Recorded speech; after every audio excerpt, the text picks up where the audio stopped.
Imagine this. You're driving a Ferrari, but you have bicycle brakes.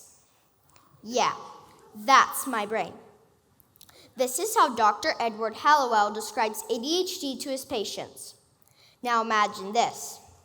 Someone tells you you're not smart or that you can't be a leader all because you have ADHD.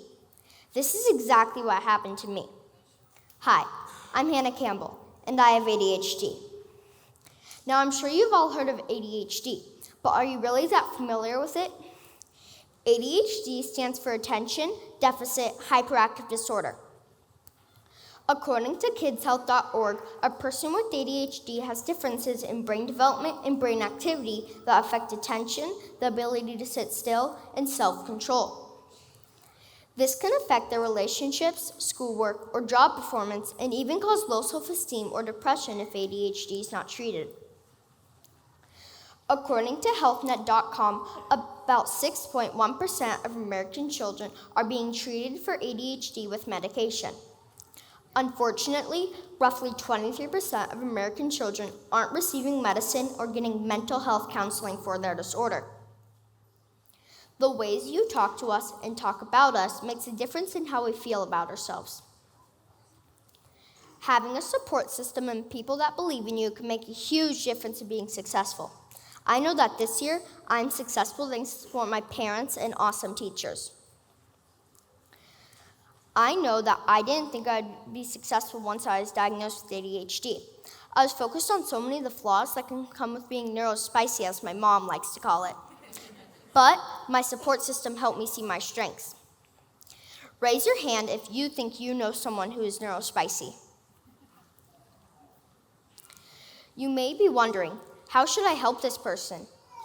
Giving them shorter lists and directions is a great start.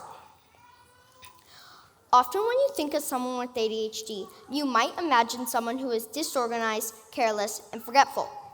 But what traits do you think of when you hear these names?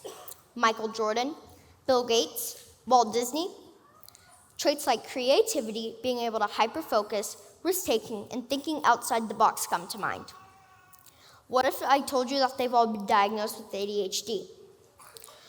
Are you just as shocked as I was to find out that there are many famous and successful people and leaders who have ADHD, like Olympians Michael Phelps and Simone Biles, and well-known actors like Ryan Gosling and Emma Watson, even Dave Pickley, the author of Captain Underpants. As I said, I know that I didn't think I'd be successful once I was diagnosed with ADHD, but I learned to embrace my neurospicy.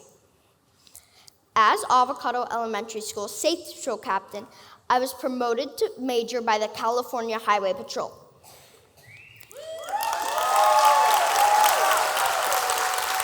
In addition, I played chess once for 30 minutes and memorized all the moves and rules. Are you shocked? So were my parents.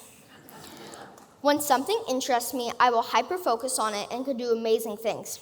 My ADHD also allows me to think outside the box and problem solve differently than others might do. You may think with those who have ADHD are just being lazy or aren't smart. That's not the case at all. Our brains are just working differently than a neurotypical brain does.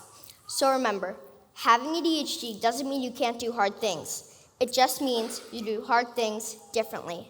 Thank you.